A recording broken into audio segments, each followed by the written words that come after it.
Hey guys, I'm out at Brew Stories. Hey guys. Well, it's our mission to meet the people and bring you stories from the best beers around. That's right, it is, yeah. Hey Dean, what's that? This? Yeah. This, which is what we've been waiting for. This is an invitation to the palace. Wylam. That's We right. want to see them guys for ages. We have. Should we go? Let's go, yeah. Let's go.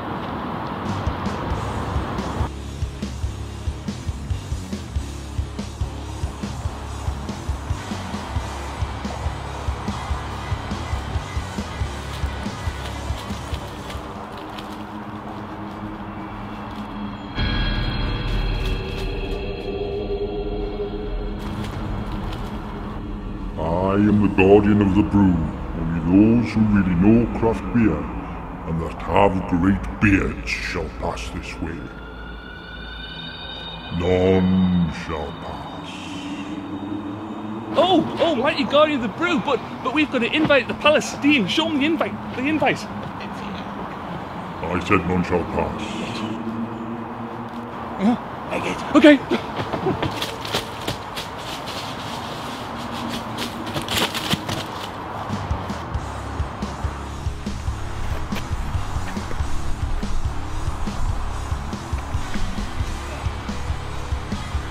There it is, Rich Wylam.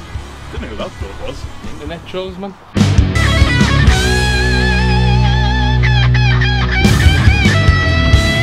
Located in Exhibition Park, 35 acres of green space in the centre of Newcastle, the Palace of Arts was built as part of the North East Coast Exhibition of 1929. One of 10 different pavilions celebrating the best the North East had to offer, the exhibition also included an African village and a 20,000-seater stadium. All that remains today is the Palace of Arts. Once a museum of science and engineering and a military vehicle museum, the palace was rescued and refurbished in 2016 and is now home to one of our region's best known breweries, Wylam. Formed in a potting shed in Wylam in 2000, with their first brewery located in Headon on the Wall, a small village outside of Newcastle, Wylam moved into the Palace of the Arts in 2016 and have grown to become one of the northeast of England's most respected breweries. We talked with Dave Kerr to find out more. Hi Dave, so you recently moved here. Can you tell us about your background and why you decided to move to Wylam?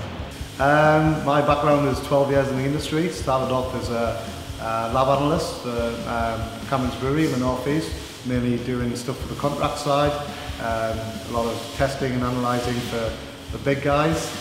From there on, moved into the microbrewing industry, pretty much worked up and down the UK, working in breweries, until I joined here 10 months ago from Northern Monk. Keen to learn how Wylam produce amazing beers, we asked brewer Lee to explain Wylam's processes in detail. Hi Lee, nice to meet you. How would you describe Wylam beers? Yeah, so we produce, as I said, very traditional beers. So even though we use the same water and yeast strain in our old school beers, we've now moved on and we're changing the water profile of our beers now into the new IPA scene that we're producing there. And we've got our own in-house strain of yeast now. So we're moving our beers on to the style that people are wanting. So we're moving them on in the terms of what we're doing there, yeah. So how much time do you devote to experimentation? We spend an incredible lot of time now devoting our time to new beers. We were very traditional, as I said, and we had a core range for a long time. And what we wanted to do was move the brand on. The new generation of drinker coming through is always hungry for something new. Being a brewer as well, it keeps it really interesting for us guys. So looking into that, seeing what styles are out there, what people are doing. But we want to put a Wylam stamp on that and develop it even further. So yeah, the brand, we're doing 3 to 4 new beers a month. A lot of them are getting canned released as well, so people are hungry for them, always looking out for it. And social media is a massive lure for us as that as well. Got huge followers now and people are always keen to see what we're doing. And being the brewers, as I said ourselves, really interesting for us to learn about the history of beers and do them new styles that are coming through, so yeah. So what can we look forward to next from Wylam? So in the coming months, obviously, we're going to keep on experimenting with different styles of beers. As people have seen over the last sort of 2 years, Wylam's progression, especially with the IPAs, have been really good. Slowly starting to make little twists on our dark range of beers. We've put out a couple more this year than we have done in the past, and we'll probably put a lot more stouts and porters out in the coming years. From Berliner Weisses to doing some beers with the native yeast in the part, we're going to keep on progressing down that route, obviously trying to keep the core range as solid as possible, because that is where, you know, a lot of people know us for, Jake and Hickey, especially in the northeast, and just keep trying to build on the specials that we do, trying to always improve, collaborating with some amazing breweries in the next few months from all over the continent. So it's going to be an exciting time for the brewery in general. We caught up with Dave Stone, who told us more about the history of the company and the secret behind their success. So can you tell us a little about yourself, your background here and your involvement at Wylam? Okay, yes, cool. So yeah, I'm Dave Stone, I'm one of the co-owners here at Wylam. I come from a music background before beer, so I used to promote nights and festivals and had nightclubs, etc. And then they invented this thing called the internet, and it kind of broke the music model, and myself and my business partner Rob were in Amsterdam at the Amsterdam Dance event one year, many moons ago now, and we were both aging rapidly, and the late night game was becoming a little torturous, as was the music that we were having to put on in our club to fill it. So when we'd set up the club, we'd set it up out of a passion for music, and that passion had gone because the music had changed, and so we were having to do things that we didn't want to do in order to fill the club. So that was never the vision. So we sat there in Amsterdam and we said to ourselves, well, what do we like? What is our second love to music? And that was beer. So we decided to come out of nightclubs and to get into pubs. And so we opened a couple of pubs, the Town Wall and the Bridge Tavern, and fast became one of Wylam's biggest customers. And we got on really well with the guys, and then we kind of had a feel for where things were going within the beer world, of which we were very supportive, independent, you know, big hitting beers. And the liquid that Wylam was making was amazing, but it was traditional. And so we said to them, look guys, would you like us to come together with us and go on a journey and see where it takes us? Can you tell me about your vision for Wylam, where it was, where it is, and where it's going? Well, the idea here at the Palace of the Arts was to create a space where people could come and not drink anything but good beer. So obviously with our background with venues, and previously we were in the farm, heading on the wall, and if you missed the bus on a Saturday you'd have to stay there all week. It wasn't the easiest place to get to, you know.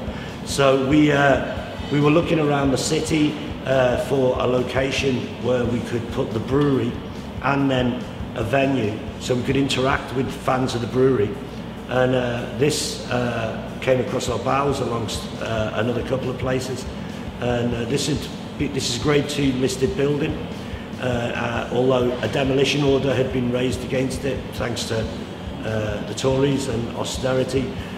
So Freddie Shepherd and his brother Bruce had stepped in and saved the building and returned it to shell with the idea of putting classic cars in here. We took them for a couple of pints of Jakehead, and before you knew it, they agreed to let us lease it from them. So yeah, it's a tap room, it's a live venue, you can get married here, you can have all kinds of functions here, but one thing you can't do here is have a shit beer. So you don't just do great beer here, you do great food as well. Could you tell us a little bit about that side of things? Yeah, so I think it's really important to have that kind of offering, food offering, within what we do here. And also, you know, if you look on the back bar, you'll see some wines, you'll see some small batch spirits. We get a lot of people coming here who aren't niche craft. And in fact, they come here and they say, I actually don't like beer. Because what they know of beer is pretty substandard. So when they come here, we get a chance to take them on that journey and turn them on to good beer. And if brewers like ourselves don't do that, then it's a closed shop, and you only get boys with beards coming to drink your beer. Now, our mission is to get as many people as possible drinking great beer, and the more the merrier. And so someone will come in here and ask for a wine or a cider, and we'll say, yeah, sure, no problem, but have you tried this? And so the idea is really to try and open up minds and palates to great beer and keep spreading that mission of getting as many people to drink it as possible. So we're not craft beer snobs. You know, we're happy for anyone to come here and drink what they like. I mean, it's all good standard stuff, but the actual mission is to turn them into beer. Wylam's not just a brewery, it's also a venue. What can people expect from a gig here? Yeah, so obviously we put on gigs in the Grand Hall, and it is a great environment for a gig. But when over the last 10 years, we've noticed that a lot of venues have tied themselves to breweries whose products are substandard, and all they have on offer food-wise is like nuclear hot dogs, you know, with a best before date of 2050, and you have to worry about food that's got a best before date of 2050. So our vision was to create a whole experience here where you can come for the gig, have great beer, great food, and attend the gig. So we have a pub in town called the Town Wall. If there's something on at one of the venues near there, we'll find that people will come, drink with us, eat with us, and then go very last minute for the headliner. Now, that's another reason, along with the internet, for breaking the music model, because support acts don't get paid very much. In fact, sometimes they have to pay on, and often they're playing to empty rooms. One comment we get all the time here from support bands is, wow, that's the fullest room we've played to. So having that as part of the offer, rather than going to somewhere that just has standard produce, really helps. Where do you see the future for Wylam? Okay, so the future for Wylam is basically just one thing. It is to continue making quality beers and learning from everything that we do. I think over the past 2 years since we've been here, our beers have managed to get out further and further afield, and we're abreast of what the market is thirsty for, which we enjoy drinking ourselves. I suppose what's changed is we don't make as many core beers as we did previously. We do a lot of specials, they go all over the world, they're pre-ordered. What I don't particularly want to do is to continue growing and growing.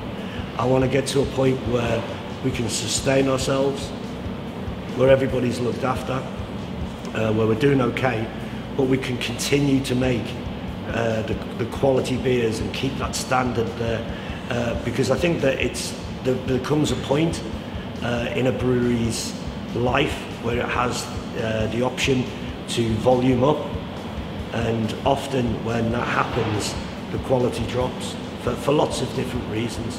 So for us, it's about continuing to do what we do, making the best liquid we can, receiving people here at the Palace Arts with open hearts and open minds, and trying to give them the best experience they can of beer. So there you go, Wylam Brewery. That was fantastic. What a great place. Great brewery, great beer, fantastic people. Yep, thanks to Dave Kerr, Dave Stone and everybody else inside there who gives their time. This is definitely one of the places you've got to come to if you come to Newcastle. Yeah, I think we should get a beer now though. I think we should get a beer, yeah. Because that's what we do this. For the love of beer. Cheers guys.